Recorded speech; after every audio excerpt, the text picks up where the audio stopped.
Assalamualaikum warahmatullahi wabarakatuh. Halo semuanya, perkenalkan nama saya Nur Rasmi Syamsuddin. Saya dari kelas Tekom C angkatan 2021.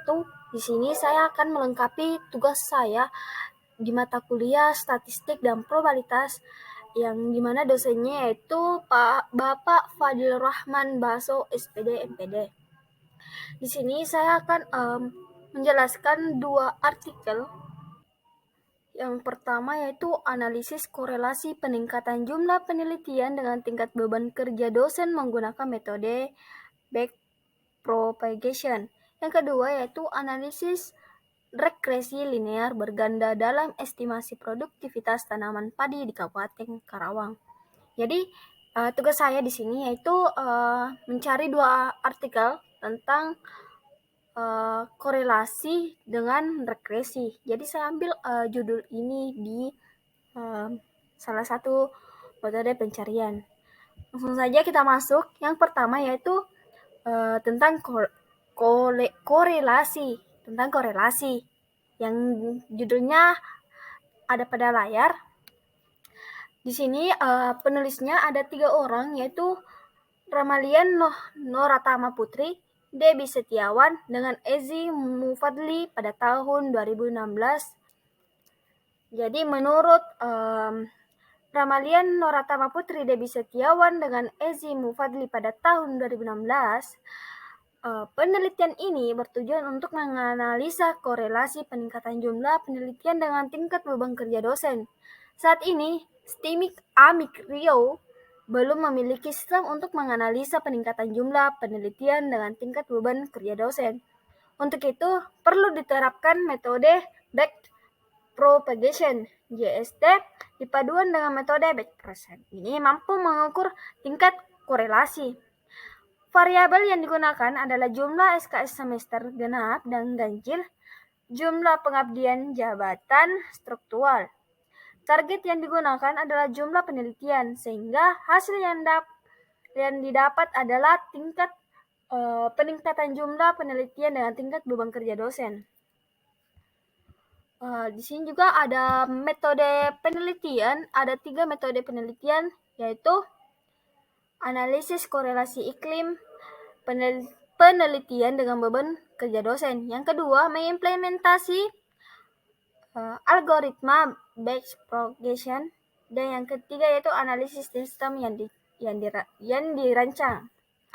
Pada analisis korelasi, mengidentifikasi permasalahan dalam penelitian ini adalah bagaimana korelasi peningkatan jumlah penelitian terhadap beban kerja dosen. Untuk menyelesaikan masalah tersebut, penelitian penggunaan jaringan syaraf tiruan dengan algoritma backpropagation. Yang kedua yaitu mengimplementasi algoritma backpropagation. Proses normalisasi merupakan suatu langkah kerja dalam memindahkan angka dari kolom menjadi baris dan dari bilangan bulat menjadi pecahan. Hal ini dilakukan agar data tadi mudah untuk dilakukan proses perkalian bobot pada MATLAB karena memiliki angka pecahan atau angka dinormalisasi. Kemudian di sini juga ada hasil penelitian. Jadi menurut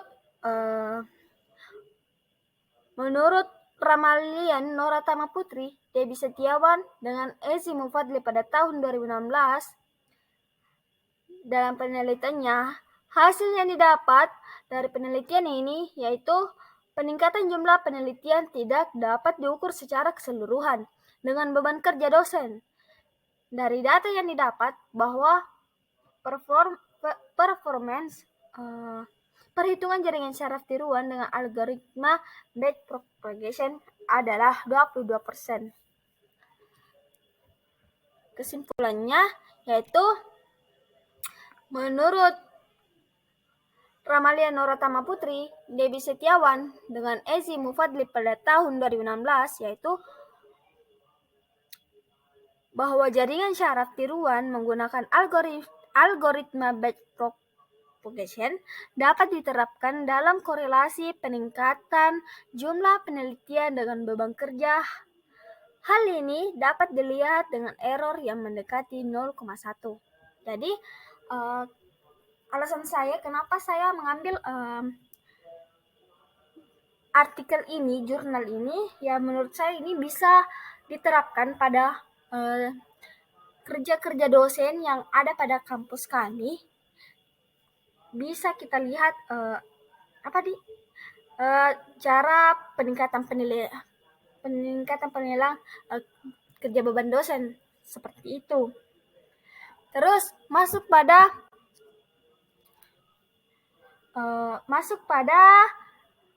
artikel yang kedua, yaitu analisis regresi linear berganda dalam estimasi produktivitas tanaman padi di Kabupaten Karawang.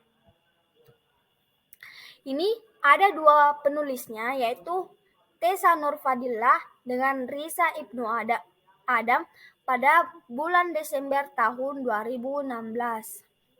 Jadi, menurut Tessa Nurfadillah dan Risa Ibnu Adam pada tahun 2019, yaitu Karawang merupakan salah satu pusat penanaman padi di Pulau Jawa.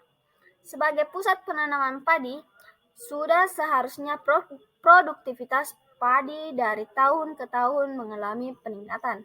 Namun, produktivitas pada padi ternyata tidak konsisten. Tahun 2015 mengalami kenaikan, sedangkan tahun 2016 mengalami penurunan. Oleh karena itu, diperlukan suatu estimasi sehingga dapat diketahui produktivitas padi untuk tahun-tahun berikutnya. Beberapa algoritma yang dapat digunakan untuk mengestimasi hubungan antara variabel di antaranya yaitu regresi linear, fuzi, dan jaringan syaraf tiruan. Regresi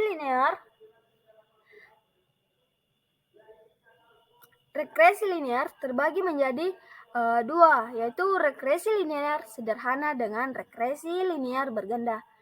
Regresi linear berganda digunakan untuk menelusuri pola hubungan antara variabel terikat dengan dua atau lebih variabel bebas.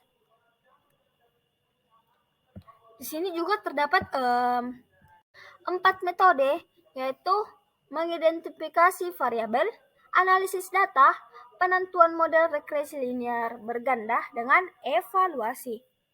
Yang pertama yaitu mengidentifikasi variabel. Mengidentifikasi variabel merupakan tahapan penentuan variabel terkait dan variabel-variabel bebas berdasarkan data yang diperoleh oleh Dinas Pertanian, Kehutanan, Perkebunan, dan Peternakan Kabupaten Karawang. Yang kedua yaitu analisis data. Analisis data ini terdiri dari uji normalitas, uji multikolinearitas, dengan uji heteroskedastisitas, dan uji autokorelasi. Syarat untuk mendapatkan metode regresi yang baik adalah distribusi data normal atau mendekati normal. Jika data tidak berdistribusi normal, maka perlu dilakukan transformasi data terlebih dahulu. Selanjutnya, model regresi yang baik adalah model regresi yang tidak terjadi multikolinearitas, heterokedastisitas, dan autokorelasi menurut Situmorang dan Taringan pada tahun 2014. Yang ketiga yaitu penentuan model regresi linear berganda. Koefisien atau parameter-parameter regresi dengan metode kuadrat terkecil menurut Walpole, Meres, dan Y pada tahun 2011. Pada metode kuadrat terkecil akan diperoleh oleh suatu sistem persamaan linear yang dapat dibentuk ke dalam perkalian matriks. Dan yang terakhir yaitu evaluasi. Evaluasi dilakukan dengan menghitung nilai rata-rata kesalahan relatif atau error. Selanjutnya yaitu Hasil penelitian. Jadi menurut Tessa Nurpadilla dengan Risa Ibnu Adam pada tahun 2019, yaitu peningkatan jumlah penelitian tidak dapat diukur secara keseluruhan dengan beban kerja dosen. Dari data yang dapat bahwa performance perhitungan jaringan syaraf tiruan algoritma adalah 22%. Jadi kesimpulannya yaitu sebesar 80,46% faktor-faktor produktivitas padi dapat dijelaskan oleh produksi, luas panen, luas tanam, curah hujan, dan hari hujan, sedangkan sisanya 19,54% dapat dijelaskan oleh faktor-faktor lain yang tidak diteliti dalam penelitiannya. Alasan saya mengambil jurnal ini karena mungkin ini bisa ditanamkan, bisa diikuti pada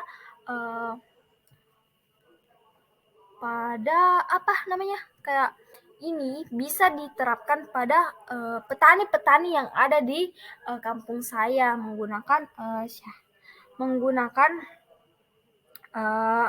variabel regresi linear atau fusik dan jaringan syaraf tiruan. Mungkin itu saja dari saya. Kurang dan lebihnya mohon dimaafkan. Billahi taufiq wal hidayah. Wassalamualaikum warahmatullahi wabarakatuh. Bye bye.